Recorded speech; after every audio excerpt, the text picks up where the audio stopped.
Good morning, ladies and gentlemen. Welcome to another episode of Cybersecurity Amplified and Intensified with your host, Eric Taylor, myself, Shiva Maharaj. What's going on, dude? It's been a while. It has. Finding our rhythm. I know, man. It's been interesting. I mean, as everybody probably is well aware here, we're full into the disaster recovery incident response, aka DFAR. DFAR is the military shit. That's right. Going back to a little bit too much more roots, but went through the first of 7 SANS classes last week. Mine melted. Getting ready for some tests and stuff like that, and it was a good time. What'd you learn? We started doing Windows forensics, things of that nature. So, we're going through looking at how to rip out Stripe, the legacy Stripe, or not Stripe, the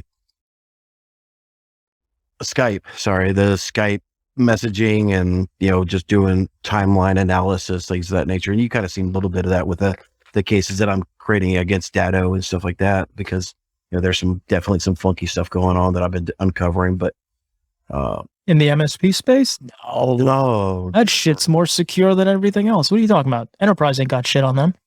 According to Ryan Weeks, and they're I'm seeing a lot. I gotta wait for that. See, this is what happens. I hate when we take breaks, because that's when you take a break and you just start talking to people and go humana. What? See, exactly. What the fuck?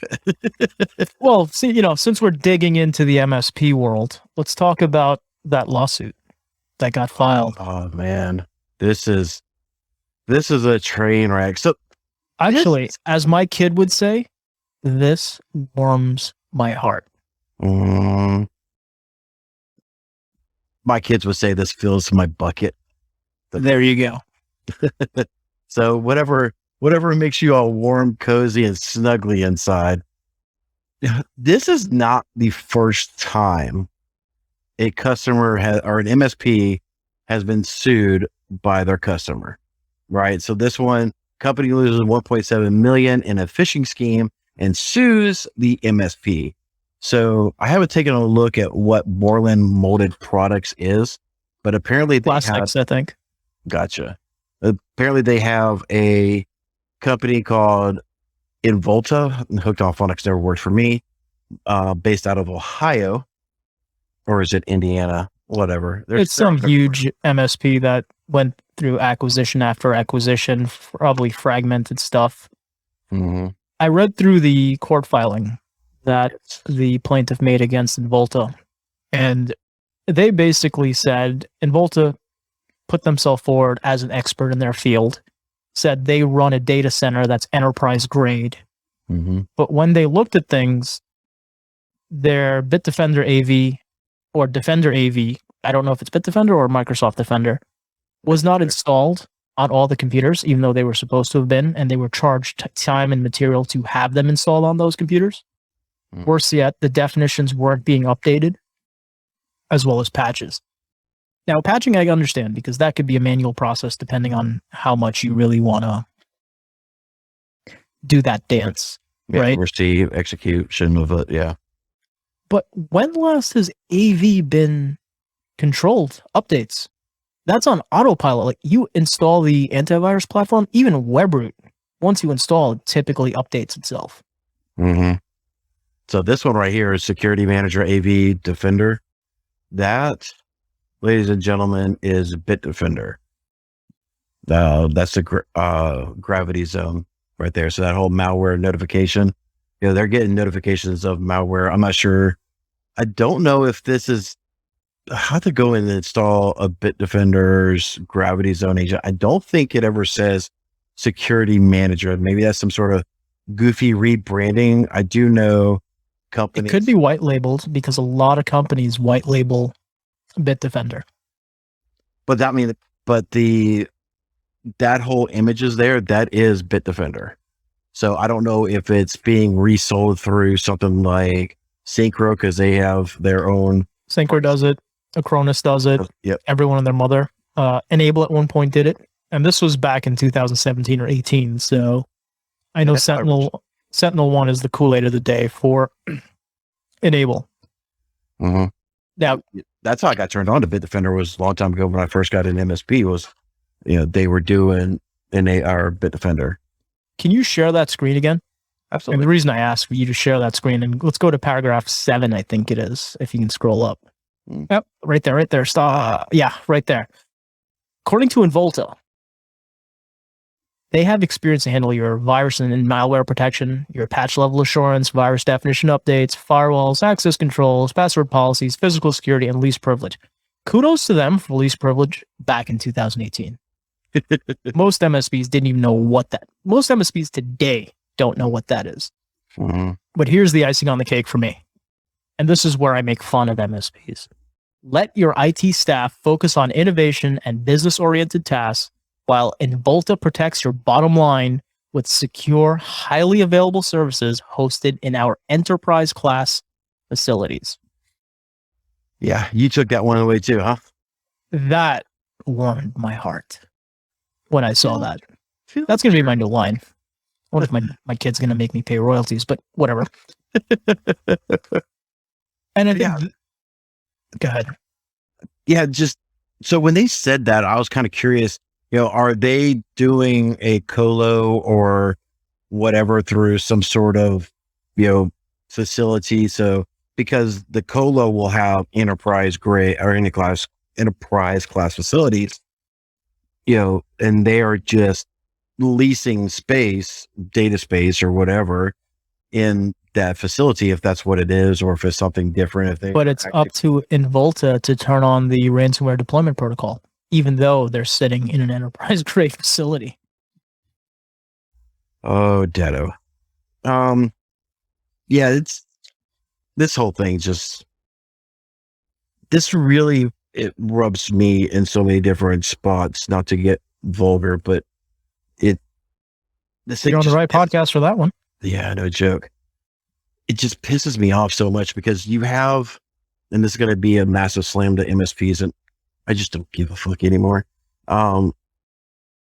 It's not like they're leaving SQLite containers open on the internet. I can't talk about that, right?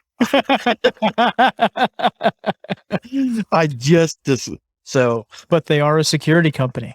Yes. So we'll give it a little nugget. I can't say the company, but there was a company who's recently come out and has publicized public record income. I'm saying, way too much. Damn it. But they have come on edit. This is. Or not. Let's just leave it and let it roll.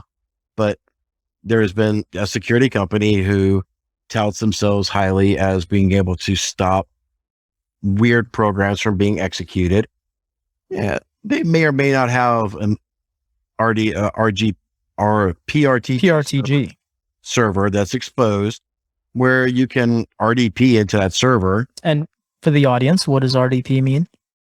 Remote Desktop Protocol / ransomware deployment protocol. Yes. You know what? Maybe these guys left that on the internet because they can stop those attacks from happening with their product. You know what? If you're going to do that, why are you going to put that on your PRTG server? That whole, for those who don't know, zero trust. Because that's what they said.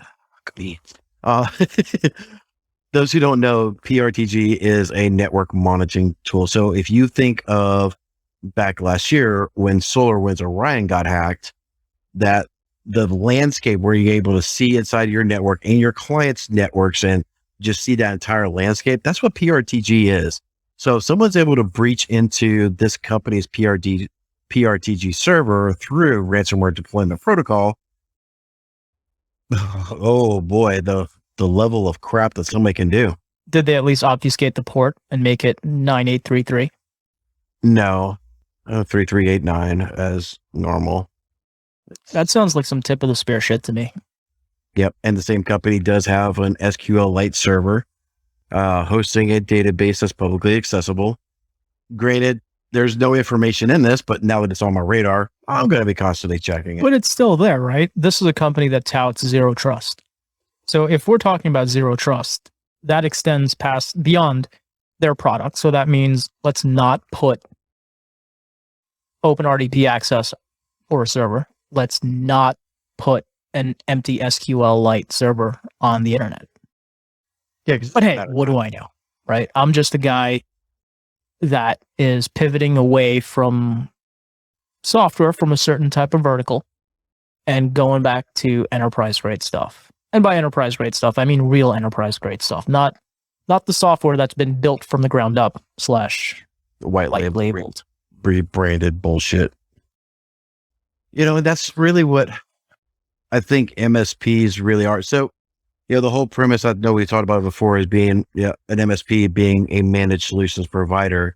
It's literally, we're going to buy a bunch of crappy software as cheap as possible, package it up into something, add some time and materials in it, and resell it to you at a price, either per device, per seat, per user, combination of the or whatever. I really just wish, now that I'm going more and more into SANS, I see it a lot more clearly now than I ever have before, that cybersecurity needs to be a dedicated, focused field. You can't not have your IT generalist, your MSP, or whatever doing cybersecurity. You just can't. That goes back to something I always bitch and complain about. The MSP traditionally has been a help desk technician or some version of that, right? You need a project? Okay, fine. They'll go to Reddit, they'll go to Google, they'll noodle through it, right? Mm-hmm. When were MSPs trained to do anything more than install an antivirus product? Meaning, when were they taught how to do threat hunting on a consistent basis? Threat hunting, when you get the itch for it, isn't threat hunting you sell to a client, as in Volta is going to find out at some point. Exactly. I really wish there's a whole lot of, the whole landscape is just poisonous fruit, right? So we're seeing it with the insurance companies, coming out with, some of their mandates, especially, Allstate, where you and I can't say it publicly, but, one of us has been hearing through the grapevine that there is more to come around RMM. I can say it publicly. I just won't say who, but I've spoken to people at multiple insurance carriers where they are scaling back the use of RMM for internal operations and franchisees or agents or what have you. Once that's completed, it's only a matter of time before it starts trickling down to end customers. Mm-hmm. And what that means is, if you are a business and your outsourced technologist, MSP, whatever they want to call them this week, is using a bad RMM product, or any RMM product for that matter, they may deny coverage for your renewal. Or they may carve it out. Yeah. As long as you have X, you're covered for Y, or you're not covered at all. And I get it, because there's a lot of stale code and security deficits in existing software out there, and they can't keep paying the ransomware operators. It's just not going to happen. So, yeah, something's got to give. It really does. But here's the interesting thing about the MSP, right? You pop an MSP, you're going to get multiple clients. Oh yeah, with an RMM model. If you pop an MSP that's not using an RMM, okay, maybe you get the MSP. Maybe you pick up a couple of their clients because they have a notepad file with the username and passwords. Mm-hmm. But hopefully there's MFA. Exactly. Hopefully. And that's always one of the things that you and I always tout, do we do a standalone MFA with Duo or Authy, whatever the case is, or is this a tool that we want to have SSO? Because, we always, even us as, go looking at it, do we really want SSO integration into X or Y product? Of course I do, because you pop one thing, give them the entire kitchen sink. What's wrong with that? RMM. Shit. Oh man, it really just drives me nuts. It really, really, really does. And I see why some of the big boys really just shake their head, when you do this, because, I'm taking classes that literally cost $9,000 for a freaking week, and I got 7 of them to do. And I'm just like, yeah, but you're investing in yourself. You're investing in your clients. right? Because your clients and your industry is going to benefit from your growth, right? You can walk in and say, hey guys, you're not using that platform because this is why it's not secure. And you can do that deeper shit and show them, here's where you're leaking stuff. Here's where your zero trust platform ain't really zero trust. Yeah, and that's really, we got so many people out there that say they're, not even MSPs, but people who just say they're cybersecurity and they're just not. And it's just giving customers a false sense of. Technically, if you buy Webroot, if you buy any of these antivirus products and you bolt on some MDR, MTR, or alphabet soup behind it, you too can add that S to your MSP. Oh gosh. Why? I've said it before, just because you're white labeling a third party does not make you a fucking security firm. Well, how many of these people are vetting these third parties? Oh, they're not. And vendor risk is real. Yeah, it is. I mean, we've seen it numerous times this year, and I go on the whole magical hunt because we'll start looking at a vendor and I'm like, okay, while we're on a call, I start digging. And what the heck is this? What the heck is this? Are you talking about the call from yesterday? Oh god. They are an MSP that built a platform for other MSP. I'm sorry, they are an MSSP that built a platform for other MSSPs, and all they're doing is reselling other people's products. Putting it into a dashboard for you to log into and look at the alerts. No, as somebody we know is, no actionable data has been done. That's not the right way to do it, but nothing actionable has been done. There we go. No, there's something actionable. You're paying for it. No, it's true. And you're paying a premium too. And if you want them to do anything, that costs extra. They did follow up with me on Facebook of all places yesterday. Oh, hey, what did you think? Not for me. Care to tell us why? You're not doing anything I'm not already doing and better. Mm-hmm. I mean, what am I going to do? I sent an email out yesterday. Was it yesterday? That I copied you on early in the morning to a podcast host. Oh, yes. Okay. I emailed Andy Stump of the Cleared Hot podcast. I'd like to have him on. I think Eric would like to have him on. That would be awesome. I think his podcast is fucking awesome. It is. And I want him to come on to talk about how you repeatedly work on the basics of your industry to get better. And I think that's what we need to do as cybersecurity practitioners, because you can go buy all the bits and bobs to bolt on. If you don't know how to do the basics, much less tune the bits and bobs you buy, you're just going through a spending exercise. Mm-hmm. Here's the one thing that I always like to push back, especially now, is an MSP will get an alert. Make up whatever alert that you want. That is ransomware deployment protocol on port 3398. Okay. Failed logins. One, how long is it taking them to notice those alerts? Two, what alerts? They get alerts? If they got their crap set up right. Are they able to understand what exactly is happening, and do they know how to fix it? Most of them don't know or how to actually properly log stuff. And the other ones don't really know how to really dig in to figure out what is causing it. I mean, RDP, yes, it's very simple. If you're getting a bunch of stuff, most of the Windows operating systems will show the recipient IP address, and, you can maybe even do an abuse case, things of that nature. But, if you're going into something a lot more nefarious of, like data loss prevention, DLP, what did this user delete? Did they actually copy it? Actually being able to go in and do the digital forensics of saying, oh, user B plugged in a USB drive, and now I can correlate that USB drive across 7 other workstations. So, Whoa. Why are we allowing people to plug in USB drives here? because most people need to transfer data from a USB ransomware payload from one computer to another. Why can't we use any of the 1,000 cloud service providers? Why are we still using USBs? Why aren't we using that CrowdStrike SKU to stop that shit?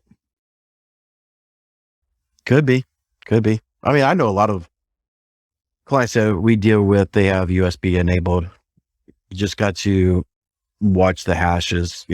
That's another thing. So you can't take one side of it, right? And I'm right there with you. Lock down USB. If you want to plug up your phone to charge it to your computer, okay. But there should be no data transfer abilities at all on USB. Dude, I took it one step further. I can now say that every client I have no longer has the ability to use USB unless it's approved. It is 100% zero trust. Keyboards, mice, never USB drives. I mean, it's just not going to happen. Mm-hmm. Yeah, that's the ultra extreme way of going. And I totally agree. If we could be able to get people to adopt that, that'd be awesome. Because, if you are a Microsoft shop using OneDrive or, the Google's file stream for their business accounts, why can't you migrate that data? The only ones that I could think that may cause a problem are some executables and MSI files, but cross that bridge when and how you can when it comes up. The vast majority of what you're going to be sharing, utilizing are PDFs, Word, Excel, CAD, popular file types that need to be used in day-to-day business, but there's no reason to use a USB anymore. But I got 30 of them here on my desk. What am I going to do with those? I could tell you, but we'd probably get in trouble. Especially when Kaseya opens up the box. Oh, God. But hey, they just hired a former FBI dude to be their CISO, so they are going to be far more secure than any other MSP platform out there. Dude, they're already saying that. I had a call with them 2 weeks ago, I think it was, where I flat out told them, no, we would never use you. We're never going to use any of your products. I don't care if just one of your verticals was compromised. Your name is tainted to me. I'm not going to do it. Dude, I had a conversation with a company that is in the DIB, Defense Industrial Base. They're probably 4, maybe 5 tiers down from Prime or from the DoD. They are still running, their MSP is still running a compromised version of Kaseya VSA. And by compromised version, let me rephrase that. A version that could have been compromised and they have not updated since because the MSP told them they don't know where they want to go, so they're just leaving it as is. Oh, that is just a fucking fantastic idea. I can't imagine that's the only one. That's like, I don't know if I want to use Splashtop or ConnectWise and Screen Connect or Log Me In. So, until I figure that out, we're just going to leave RDP open and just get hammered for the next 30 days. But imagine this. This was a vendor or a manufacturer in the avionics area. Can you imagine if people get access to schematics or worse, are able to manipulate code that's going into firmware? Dude, I don't know if I just forgot to leave a window open up around here, but I just got to chill just thinking of that. Oh my gosh. And that's the problem I see across this entire industry, right? Everyone's thinking CMMC is going to be the savior because God forbid we do an episode without discussing CMMC. Or ransomware. Well, ransomware is just a given. And speaking about ransom, I want to dovetail into that with Revil shutting down. Oh yeah, I forgot about that one. That one's an interesting story. It really is. I want to believe deep down in my little heart that Cybercom reached out and touched them. And that's the compromise of their servers, because that would be awesome. So the username the person who goes by the username, quote unquote, unknown, and that's literally, he or she goes by that name called unknown as their handle. that person went dark a while ago, and ReEvil has private keys for their Tor Onion servers, so that way it can run. Now, this person named Unknown, it went dark. They don't know if they got compromised, if they his ass probably got renditioned. Something may have happened to that person. But last week, was it last week or the week before? Anyway, one of the versions of ReEvil started taking over. It's 0_any_day. Yeah. Was the username, I believe. Gotcha. No, that was the other one that said he's just shutting it down. Yeah. That's the one, because Unknown went dark. So they thought he was dead or something. Yeah. So the Any Day just said, okay, I'm just going to pick up operations and we'll just move forward. ReEvil's had a problem getting their footholding again, because ReEvil is a ransom as a service platform. So trying to get people to come back and do what they're, doing across the globe really impacted them, because they didn't really know. They knew of the unknown user, but they didn't know of the Any Day, whatever.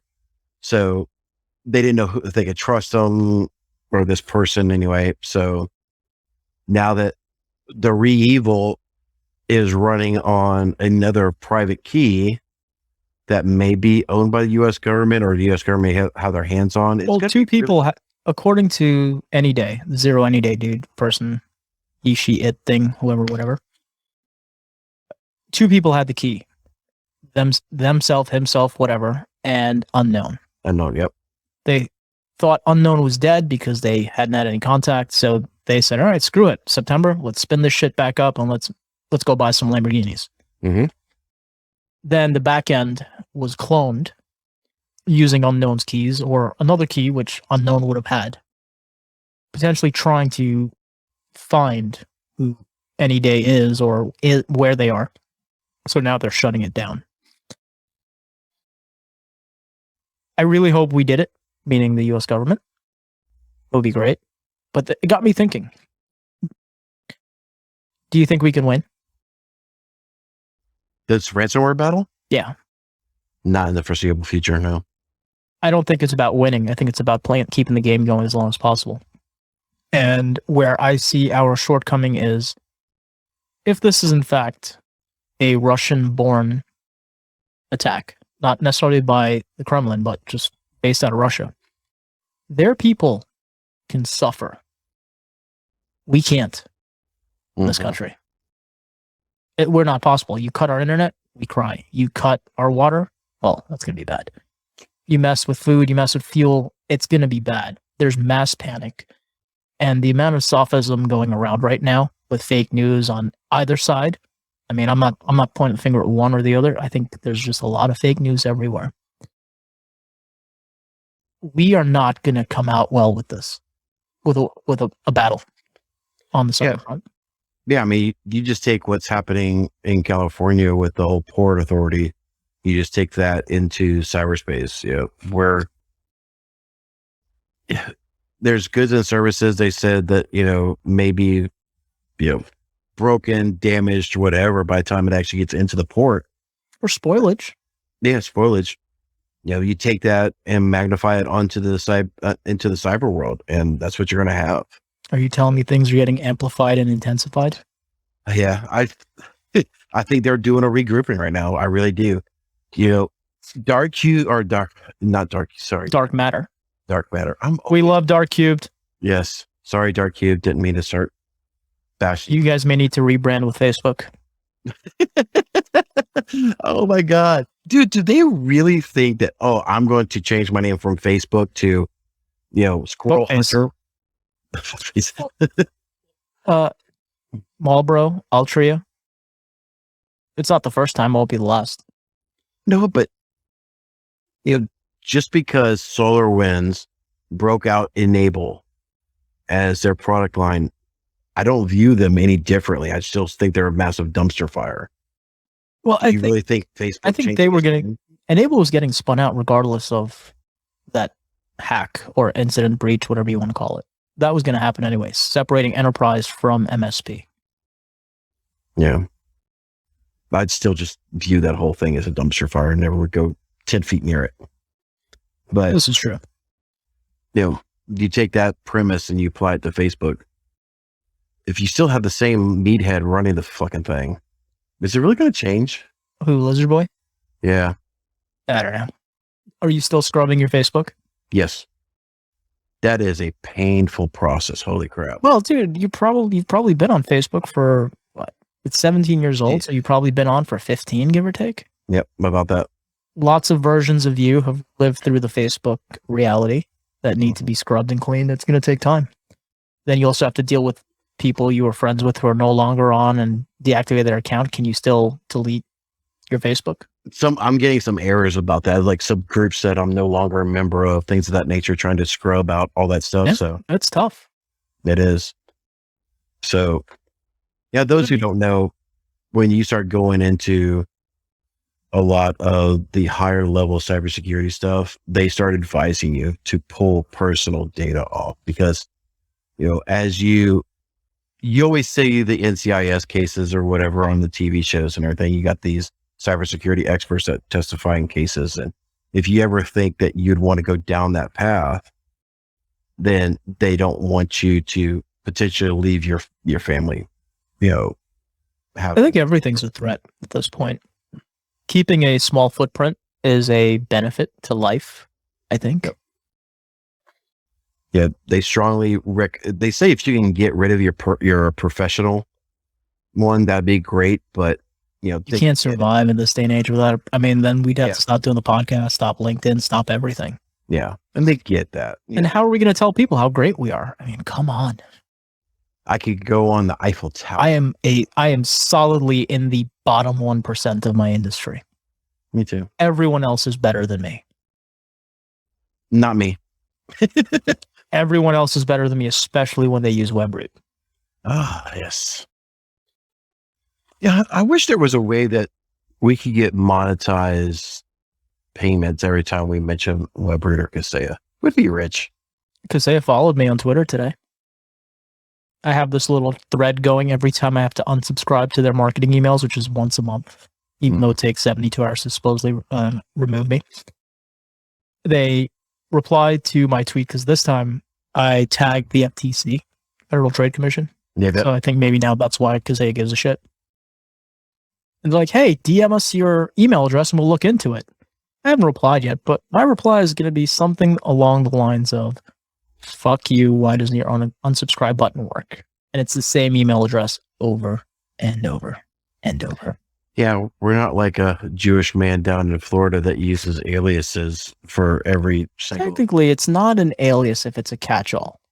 Well, he's using AKA aliases for all of his vendors. This is true. This is very true. Whatever. But, bring this back to cybersecurity. Yes, please. What do you think are some of the basics that need to be covered? You know what? I'm just going to stick with one thing from now. Well, no, I'll do two things. Pornhub, yes. Make sure you get a good grip on all of your... Never mind. Stop. Oh, boy. Here we go. So, the first thing you really need to do is do an assessment on your own network. Even if you put your own information into Shodan and have it scanning all your IP addresses, just make sure you know what's available out there that the world can see on you. Go through and require MFA, not 2FA, not SMS, but real MFA on any and all your tools. If it doesn't support it, look at changing your vendors. And your third thing needs to be the adoption of the CIS top 20, or AKA the SANS top 20. Read it, start adopting it and implementing it in your network. I've got one thing to add to that, and it should be number one on the list, I think. Asset management. If you don't know your assets, how do you know what you have to protect? How do you know you have MFA on there? Otherwise, when it would take you through it, as you know. otherwise, Eric is going to scan your shit, and when he brings it up to you, you're gonna be like, "Hey, how'd you find that?" For those who don't know, we get that so many times. And by we, Eric does, because I don't do any of that shit. It's too hard for me. But every time he brings it up to a vendor, "Hey, I found this," their first question is, "How did you find that?" It's like, dude, you have it on the internet. Eric did what Eric does. Mm-hmm. So, hooray! Another episode in the bucket. What do you say, Shiva? I'm good. Awesome, man. It's been great. So those who are listening, we will be getting back on a routine schedule. Things have been just kind of crazy, as you can kind of tell with, sicknesses and sands and just, Life. staying off of Pornhub, scrubbing Facebook, take your pick of whatever. Which one's harder? Staying off of Pornhub or scrubbing Facebook? Scrubbing Facebook. Wow. Goes up. It's not hard for me to avoid porn. It's a whole different podcast. I was going through our Apple Analytics last night because, couldn't sleep. Did you know in a lot of, I want to say this with peace and love, authoritarian countries that follow a specific type of law, they cannot listen to our podcast because we have explicit content / cursing. I believe it. So there are like 5 or 6 countries where our shit just can't go. Fuck 'em.